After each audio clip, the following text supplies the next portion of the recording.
गांव में शेखर नाम का एक व्यक्ति रहता था। वो बड़ा मेहनती था किंतु गांव में कोई रोजगार नहीं था। उसने सोचा कि मैं शहर चला जाता हूँ, वहां मुझे मेरी योग्यता अनुसार मेहनत के पैसे मिल जाएंगे। ये सोचकर शेखर एक दिन अपने गांव से शहर की ओर चल दिया। शहर बहुत दूर था, चलते चलते शेखर थक चुका था। शेखर इतना थक गया था कि अब उससे बिल्कुल भी चला नहीं जा रहा था और वह थककर वहीं बैठ गया। तभी शेखर ने देखा कि वहां से कुछ दूरी पर एक झोपड़ी है और झोपड़ी में एक घोड़ा बंधा हुआ है। शेखर ने सोचा क्यों ना इस घोड़े को किराए पर ले लूं और इसी से शहर चला जाता हूं। शेखर जैसे तैसे झोपड़ी पर तक पहुंचा। शेखर ने देखा वहां एक व्यक्ति खड़ा हुआ है। शेखर समझ गया कि यह अवश्य ही घोड़े का मालिक है।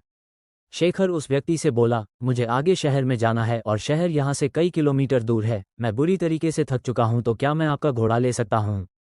इस पर घोड़े का मालिक झुंझलाते हुए बोला, तुम्हें क्या मैं घोड़ा ऐसे ही दे दूं? शेखर बोला, मैं आपसे घोड़ा फ्री में नहीं लूंगा, इसके बदले मैं आपको घोड़े का किराया दूंगा। घोड़े का मालिक बोला, मैं तुम्हें घोड़ा किराए पर तो दे सकता हूं, किंतु मुझे अभी दूसरे गांव जाना है। अगर तुम मुझे उस गांव तक छोड़ दो तो मैं ये घोड़ा तुम्हें किराए पर दे सकता हूं। शेखर झट से तैयार हो गया। शेखर घोड़े पर आगे बैठ गया और घोड़े का मालिक पीछे। गर्मी के दिन थे, बहुत तेज धूप थी। दोनों चलते चलते थक गए और पसीने से तरबतर हो गए। शेखर बोला, बहुत तेज गर्मी है और थकान भी बहुत हो रही है, कहीं थोड़ी देर आराम कर लिया जाए।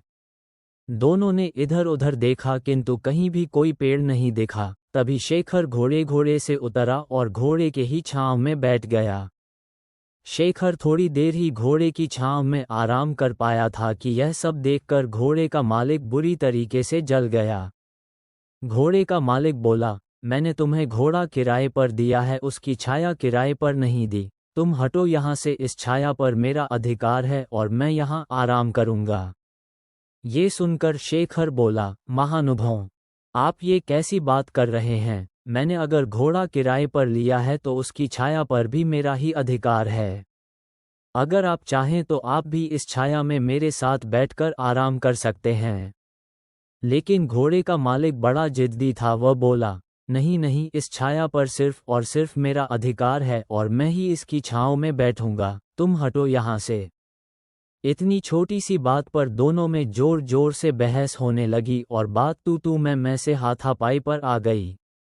दोनों एक दूसरे से झगड़ने लगे और एक दूसरे पर लात घुसे बरसाने लगे। सुनसान जंगल में उनके बीच बचाव करने वाला भी कोई नहीं था। दोनों की लड़ाई देखकर घोड़ा भड़क गया और वहां से भाग गया। थोड़ी देर बाद जब घोड़े के मालिक ने घोड़े को देखा तो वह कहीं दिखलाई नहीं दिया। ये देखकर घोड़े का मालिक बोला, अरे मेरा घोड़ा कहाँ चला गया? वह तो अभी नया है। उसने ठीक से घर भी नहीं देखा। पता नहीं वह कहाँ गया और अब मैं उसे कैसे ढूंढूं? तभी शेखर बोला, अच्छा हुआ, तुम जैसे लोगों के साथ ऐसा ही होना चाहिए। अभी तुम छाया के लिए परेशान हो रहे थे, अब घोड़े की काया के लिए परेशान होना।